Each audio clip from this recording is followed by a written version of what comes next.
VSCC 24 news, सच के आगे कोई नहीं। दिल्ली विधानसभा में पेश हुई सीएजी रिपोर्ट पर पूर्व मुख्यमंत्री दिल्ली की नेता प्रतिपक्ष आतिशी ने कहा, आज दिल्ली विधानसभा में आबकारी ऑडिट रिपोर्ट पेश की गई।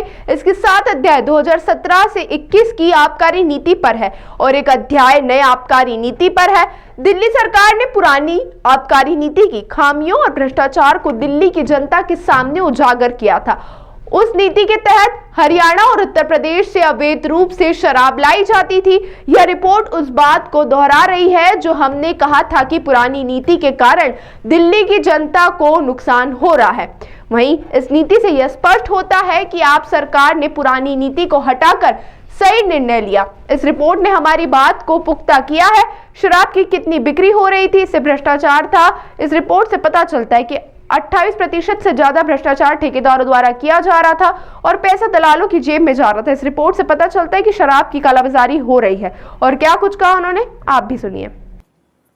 तो अब जो सवाल दिल्ली वालों के सामने है, अब जो सवाल देश के सामने है कि खराब पॉलिसी हटाकर एक अच्छी पॉलिसी लाई गई, एक ट्रांसपेरेंट पॉलिसी लाई गई, लेकिन उस पॉलिसी का ठीक से इम्प्लीमेंटेशन नहीं हुआ तो वो 8,900 करोड़ तक सरकार का खजाना नहीं पहुंच पाया, 2,000 करोड़ कम रह गया। तो ये 2,000 करोड़ कम रहने के पीछे किसका हाथ है? किसने रोकी इस पॉलिसी की इम्प्लीमेंटेशन? किसने ये 2,000 करोड़ का सरकारी खजाना बढ़ने से रोका? इस सीएजी रिपोर्ट के आधार पर उस पर इन्वेस्टिगेशन होना जरूरी है और मैं उम्मीद करती हूं कि उस पर इन्वेस्टिगेशन होगा, क्योंकि ये इम्प्लीमेंटेशन रोकने के पीछे 3 लोग जिम्मेदार हैं।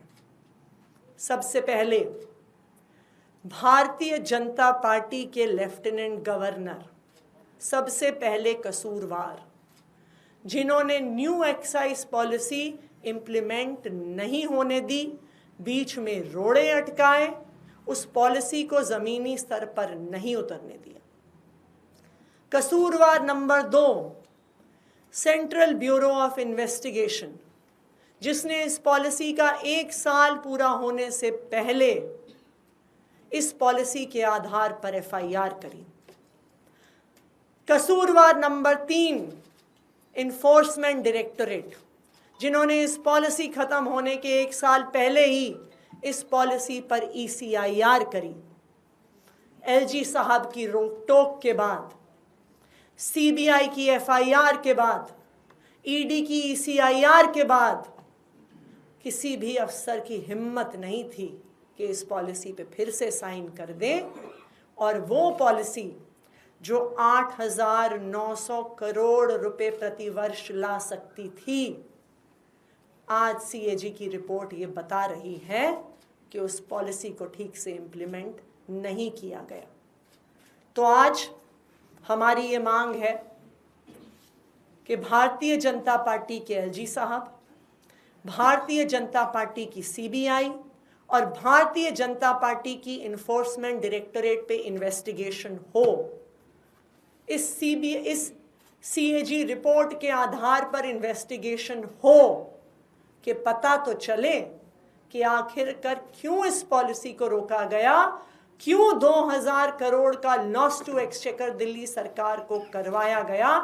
इस पर इन्वेस्टिगेशन होनी चाहिए और इस पर एफआईआर होनी चाहिए।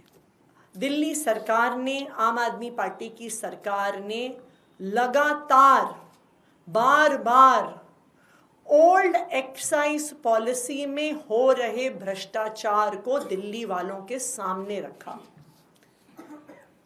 आम आदमी पार्टी की दिल्ली सरकार ने बार बार उजागर किया कि किस तरह से ओल्ड एक्साइज पॉलिसी में ब्लैक मार्केटिंग हो रही थी, कि किस तरह से ओल्ड एक्साइज पॉलिसी में शराब के दाम को इन्फ्लेट किया जाता था, किस तरह से लिकर मैन्युफैक्चरर्स ज्यादा मुनाफा कमाते थे गलत दाम बताकर। आम आदमी पार्टी की सरकार ने बार बार बताया कि किस तरह से ओल्ड एक्साइज पॉलिसी में हो रहे भ्रष्टाचार की वजह से, ब्रांड पुशिंग की वजह से लगातार हरियाणा से, यूपी से स्मगल होके शराब दिल्ली में आती रही। और आज आम आदमी पार्टी सरकार की इस बात पर सीएजी की इस रिपोर्ट ने मोहर लगा दी है कि ओल्ड एक्साइज पॉलिसी जो 2017 से 2021 तक चली, उसमें हर प्रकार का भ्रष्टाचार हुआ। क्या कहती है ये सीएजी रिपोर्ट? ये सीएजी रिपोर्ट बताती है कि भ्रष्टाचार दो तरीके से हो रहा था, कि कितनी शराब बेची जा रही थी उसमें भ्रष्टाचार था, क्योंकि जो पैसा सरकार के पास आता था वो हर बॉटल के हिसाब से आता था। तो जो, और ये सब जानते हैं कि जो शराब बेचने वाले थे वो किस पार्टी से जुड़े हुए थे, किस पार्टी के लोग थे जिन्हें शराब के ठेके मिले हुए थे, किस पार्टी के लोग थे जिनको शराब बनाने के ठेके मिले हुए थे। वो क्या करते थे? बॉटल बाय बॉटल जब एक्साइज कैलकुलेट होता था तो वो फर्जीवाड़ा करते थे ये दिखाने में कि कितनी बोतलें बेची गईं। अगर आप इस सीएजी रिपोर्ट के चैप्टर 5 पेज 44 पे देखिएगा तो ये बताते हैं कि 28% से ज़्यादा भ्रष्टाचार ये शराब के ठेकेदार कर रहे थे। कितनी शराब बेची जा रही थी उससे 28% कम की रिपोर्टिंग हो रही थी और इन दलालों की जेब में पैसा जा रहा था। दूसरी बात, ये रिपोर्ट साफ साफ बताती है कि शराब की ब्लैक मार्केटिंग हो रही थी। सब जानते हैं कि किस पार्टी के लोगों के पास इन शराब के ठेके थे।